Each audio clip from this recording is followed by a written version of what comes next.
મિત્રો, શું તમે ક્યારેય એવું અનુભવ્યું છે કે લોકો તમારી કદર નથી કરતા? તમે કોઈની સાથે સારું વર્તન કરો છો, તેની મદદ કરો છો, છતાં પણ એ જ લોકો તમને હળવાશથી લે છે, તમારી વાત કાપી નાખે છે, અને જ્યારે તમે બોલો છો ત્યારે ધ્યાન પણ નથી આપતા. આવું કેમ થાય છે? એવી કઈ ભૂલ છે જે તમે વારંવાર દોહરાવી રહ્યા છો? સચ્ચાઈ એ જ છે કે આજની દુનિયામાં ભલાઈને નબળાઈ સમજવામાં આવે છે. આ જ કારણ છે કે જે લોકો પોતાની વાત મજબૂતીથી નથી રજૂ કરી શકતા, અથવા જેમનામાં આત્મવિશ્વાસ નથી હોતો, તેઓ ધીમે ધીમે ભીડમાં ખોવાઈ જાય છે. મિત્રો, આજે હું તમને જે જણાવવાનો છું તે સાંભળ્યા પછી તમને લાઈફમાં એટલી વેલ્યુ મળવા લાગશે કે બધા લોકો તમારી વાત માનશે અને તમારા દરેક કામ ચપટીમાં બની જશે. વેલ્યુ વધારવાનો મતલબ છે વધારે રિસ્પેક્ટ. વધુમાં વધુ લોકો તમારી વાત માનશે, સાંભળશે, સમજશે અને તમારી પાસેથી શીખશે. આપણી લાઈફ એક સોશિયલ લાઈફ છે. એવામાં એવા ઘણા પ્રસંગો આવે છે જ્યારે કોઈ પણ આવીને તમારી મેન્ટલ પીસ બગાડી જાય છે, તમારું અપમાન કરી જાય છે, અથવા તમારી મજાક ઉડાવી જાય છે. આજકાલ દુનિયામાં એક અજીબ ટ્રેન્ડ ચાલી રહ્યો છે. દરેક માણસ એકબીજાથી આગળ નીકળવાની હોડમાં લાગ્યો છે. કોઈ બીજાથી કમ દેખાવા નથી માંગતું, અને આના માટે લોકો કંઈ પણ કરવા તૈયાર છે. પછી તે દેખાવો હોય, જૂઠો કોન્ફિડન્સ હોય કે લોકો પર હાવી થવાનું હોય. આ ચક્કરમાં જે લોકો શાંત સ્વભાવના હોય છે, અથવા જેમને પોતાને વ્યક્ત કરતા નથી આવડતું, તેઓ પાછળ છૂટી જાય છે. તમે જોયું હશે કે તમારા પોતાના મિત્રો તમારી વાતોને નજરઅંદાજ કરી દે છે, પરંતુ એ જ લોકો કોઈ બીજાની વાત પૂરી ગંભીરતાથી સાંભળે છે. આ જોઈને અંદરથી દુઃખ થાય ને, તો સવાલ એ ઊભો થાય છે કે આખરે એવું શું કરીએ કે લોકો આપણી વાત ધ્યાનથી સાંભળે, આપણી વેલ્યુ સમજે? આના માટે તમારે પોતાની અંદર એક બદલાવ લાવવો પડશે. એક એવો આત્મવિશ્વાસ અને વ્યક્તિત્વ વિકસાવવું પડશે જે લોકોને મજબૂર કરી દે કે તેઓ તમને ગંભીરતાથી લે. અને આમાં તમારી મદદ કરશે ભારતના સૌથી મોટા નીતિકાર, જેમણે માત્ર રાજાઓ નથી બનાવ્યા પરંતુ વિચારવાની દિશા બદલી નાખી, આચાર્ય ચાણક્ય. ચાણક્ય કહે છે, જે વ્યક્તિ પોતાની ગરિમા પોતે નથી વધારતો, તેને સમાજ ક્યારેય સન્માન નથી આપતો. એટલે જ આજના આ વિડીયોમાં આપણે જાણીશું ચાણક્ય નીતિથી પ્રેરિત 10 એવા દમદાર રસ્તા જે માત્ર તમારી વિચારસરણી જ નહીં બદલે, પરંતુ દુનિયાનો નજરિયો પણ તમારી પ્રત્યે બદલવા મજબૂર કરી દેશે. આ રીતો મનોવિજ્ઞાન, અનુભવ અને ચાણક્યની નીતિઓનું એવું અદ્ભુત મિશ્રણ છે જેને જો તમે જિંદગીમાં યોગ્ય જગ્યાએ લાગુ કરી દીધું તો નધારેલા લોકો પણ તમને કદર કરતા થઈ જશે. તો ચાલો શરૂ કરીએ. પોતાની ઇજ્જત પોતે બનાવતા શીખીએ ચાણક્યની 10 અનમોલ નીતિઓ સાથે. અને હા, વિડીયોને અંત સુધી જરૂર જોજો, કારણ કે છેલ્લે હું તમને એક ખાસ બોનસ ટીપ આપીશું. નીતિ નંબર 1, લોકોને ના કહેતા શીખો. આ દુનિયામાં સૌથી મુશ્કેલ કામોમાંથી એક છે કોઈને ના કહેવું, ખાસ કરીને ત્યારે જ્યારે સામેવાળો પોતાનો સ્વાર્થ લઈને તમારી પાસે વારંવાર મદદ માંગતો હોય. ઘણીવાર આપણે વિચારીએ છીએ કે જો આપણે ના પાડીશું તો સામેવાળાને ખોટું લાગશે, તે નારાજ થઈ જશે કે સંબંધ બગડી જશે. આ જ વિચારમાં આપણે દર વખતે હામાં હા મિલાવતા જઈએ છીએ. પરંતુ અહીંથી જ તમારી ઇજ્જત ઓછી થવાની શરૂઆત થાય છે. કારણ કે જ્યારે તમે તમારી જરૂરિયાતોને છોડીને વારંવાર બીજાના કામો માટે દોડતા રહો છો, ત્યારે લોકો એવું સમજવા લાગે છે કે તમારી લાઈફમાં કોઈ ગોલ જ નથી. તમે તો બસ એમના કામ આવવા માટે નવરા બેઠા છો. મુદ્દો એ નથી કે તમે મદદ કરો છો, મુદ્દો એ કે તમે દર વખતે વગર વિચારે હા પાડી દો છો. જ્યારે તમે તમારી સરહદ નક્કી નથી કરતા, ત્યારે દુનિયા તમને માણસ નહીં પણ એક વસ્તુ સમજે છે જેનો ગમે ત્યારે ઉપયોગ કરી શકાય. ચાણક્ય નીતિ શું કહે છે? આચાર્ય ચાણક્યએ કહ્યું હતું, બહુ વધારે નમ્રતા જ વ્યક્તિના પતનનું કારણ બને છે. જો તમે દરેક વખતે નમતા રહેશો તો લોકો તમને દબાવી દેશે. ચાણક્યએ ચંદ્રગુપ્ત મૌર્યને સૌથી પહેલા ના કહેતા શીખવ્યું હતું. જો ચંદ્રગુપ્ત દરેકની વાત માનતો હોત તો તે ક્યારેય મહાન રાજા ન બની શકત. એક સારો શાસક એ નથી જે બધાને ખુશ કરે, પણ એ જે સાચું હોય તેને પસંદ કરે અને ખોટું હોય તેને ઠુકરાવી દે. તમારી જિંદગીમાં પણ જ્યારે તમે ના કહો છો ત્યારે તમે તમારા આત્મસન્માનની રક્ષા કરો છો. તમે સામેવાળાને અહેસાસ કરાવો છો કે તમારો સમય પણ કિંમતી છે. નીતિ નંબર 2, જરૂરિયાતના સમયે જ બોલો. ઘણા લોકો વિચારે છે કે બહુ બોલવું એ હોશિયારીની નિશાની છે, પણ સાચું તો એ કે જરૂરત કરતાં વધુ બોલનારો માણસ પોતાના શબ્દોની કિંમત ગુમાવી બેસે છે. વગર માગ્યે સલાહ આપશો તો લોકો તમને ગંભીરતાથી લેવાનું બંધ કરી દેશે. તમે કંઈક બોલો પણ ત્યારે જ બોલો જ્યારે એની ખરેખર જરૂર હોય. એવું બોલો જે સીધું દિલ અને દિમાગમાં ઉતરી જાય. વિચારો 2 વાર, બોલો 1 વાર. આ માત્ર કહેવત નથી, જીવન મંત્ર છે. જ્યારે તમે શાંત રહો છો અને માત્ર જરૂર પડે જ બોલો છો ત્યારે તમારી ચુક્કીદી પણ લોકોને વિચારવા મજબૂર કરે છે. ચાણક્ય નીતિ શું કહે છે? આચાર્ય ચાણક્યએ કહ્યું હતું, મૂર્ખની ઓળખ એ જ છે કે તે વગર માગ્યે સલાહ આપે છે.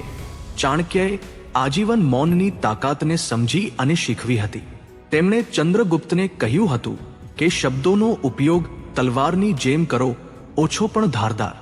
જ્યારે ચાણક્ય રાજસભામાં બોલતા ત્યારે આખો દરબાર શાંત થઈ જતો, કારણ કે બધા જાણતા હતા કે હવે જે પણ કહેવાશે તેમાં ઊંડાણ અને અર્થ બંને હશે. જો ઇજ્જત મેળવવી હોય તો શીખો કે ક્યારે શાંત રહેવું અને ક્યારે બોલવું. નીતિ નંબર 3, પહેલા પોતાની અહેમિયતને સમજો.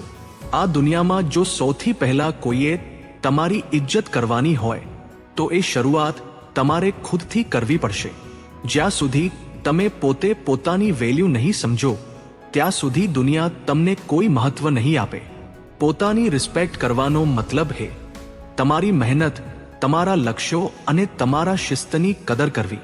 તમારી પાસે જે પણ આવડત કે હુનર છે, જો તમે એને માન નહીં આપો તો બીજાને પણ તે નકામું લાગશે.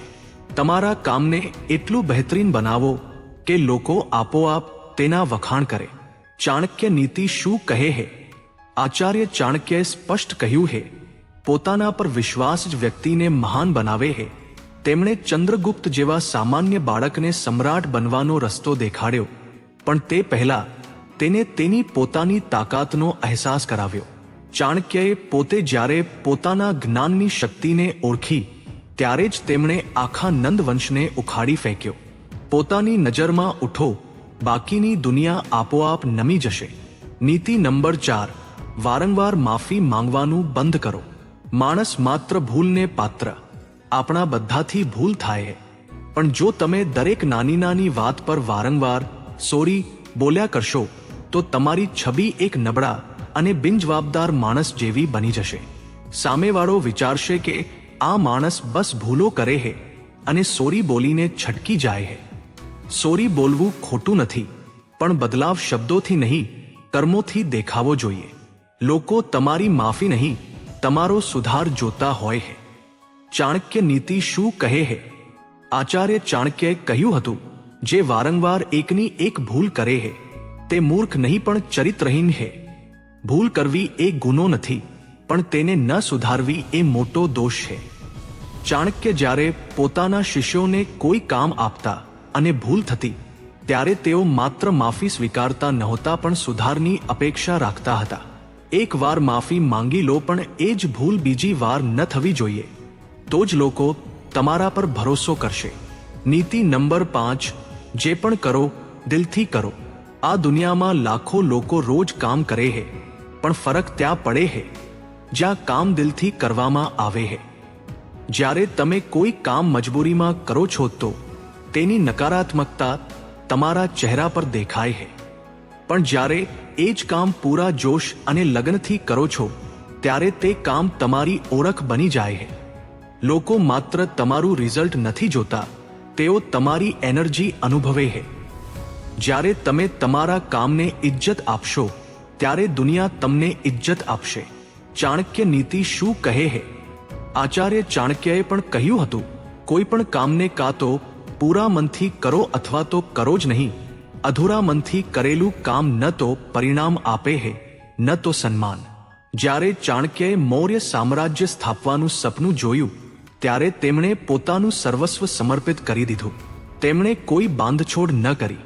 તમારું કામ જ તમારો અરીસો હે. જેવું કામ કરશો તેવી જ ઓળખ બનશે. નીતિ નંબર 6. શાંત રહેવું એક અદ્ભુત ગુણ છે. તેનો યોગ્ય ઉપયોગ કરો. ચૂપ રહેવું એ બહુ મોટી કળા હે. મૂર્ખ માણસ માટે સૌથી શ્રેષ્ઠ જવાબ મૌન હે. પરંતુ ખરી સમસ્યા ત્યારે થાય છે જ્યારે આપણે જ્યાં બોલવાનું હોય ત્યાં ચૂપ રહીએ છીએ અને જ્યાં ચૂપ રહેવાનું હોય ત્યાં વગર વિચારે બોલી દઈએ છીએ. ચૂપ રહેવું એ નબળાઈ નથી, પણ ધીરજ અને સમજદારીની નિશાની છે. જ્યારે બધા બોલતા હોય અને તમે શાંત હો, ત્યારે બધાની નજર તમારા પર ટકે છે કે આ કેમ શાંત છે, અને ત્યાંથી જ તમારી કદર શરૂ થાય છે. ચાણક્ય નીતિ શું કહે છે? આચાર્ય ચાણક્ય પોતે બહુ ઓછું બોલતા હતા. તેમણે ચંદ્રગુપ્તને સાફ શબ્દોમાં કહ્યું હતું, રાજનીતિમાં તમારી ચુપકીદી તમારી સૌથી મોટી રણનીતિ બની શકે છે. જ્યારે નંદ વંશના મંત્રીઓ ચાણક્યને નીચા દેખાડવાનો પ્રયત્ન કરતા, ત્યારે તેઓ ઉલઝતા નહીં, શાંત રહેતા. અને જ્યારે સાચો સમય આવતો, ત્યારે તેમનું એક જ વાક્ય આખી સભાને હચમચાવી દેતું. નીતિ નંબર 7. એક સકારાત્મક નજરિયો અપનાવો. ઘણા લોકો પોતાની જિંદગીની દરેક નાની મોટી પરેશાની લઈને બીજા પાસે રોદણા રડતા રહે છે. સમસ્યા એકવાર જણાવવી એ સમજદારી છે, પણ 100 વાર જણાવવી એ નબળાઈ છે. લોકો તમારાથી દૂર ભાગવા લાગશે કે આ તો બસ ફરિયાદ જ કર્યા કરે છે. એના બદલે મુશ્કેલીઓનો સામનો પોઝિટિવિટીથી કરો. મુશ્કેલી આવી છે તો રસ્તો પણ મળશે જ. તમારો નજરિયો જ તમારી સૌથી મોટી તાકાત છે. ચાણક્ય નીતિ શું કહે છે? આચાર્ય ચાણક્ય જ્યારે પહેલીવાર મગધના દરબારમાંથી અપમાનિત થઈને નીકળ્યા, ત્યારે તેમની પાસે ન તો સૈન્ય હતું ન કોઈ સાધન. બસ એક જ વસ્તુ હતી, તેમનો સકારાત્મક નજરિયો. તેમણે ક્યારેય મુશ્કેલીઓનું રોદણું ન રોયું. તેમણે યોજના બનાવી, હિંમત દાખવી અને એક સાધારણ બાળકમાંથી અખંડ ભારતના સમ્રાટનું નિર્માણ કરી દીધું. દુનિયા એમને જ સાંભળે છે જે સમાધાન લાવે છે, ફરિયાદ નહીં. નીતિ નંબર 8. તમારા હરીફોના હંમેશા વખાણ કરો. આ બહુ ઊંડો અને મોટો ગુણ છે. જ્યારે તમે જીવનમાં આગળ વધશો, ત્યારે તમારા ક્ષેત્રમાં એવા લોકો મળશે જે તમારા હરીફ હશે. સામાન્ય લોકો શું કરે છે?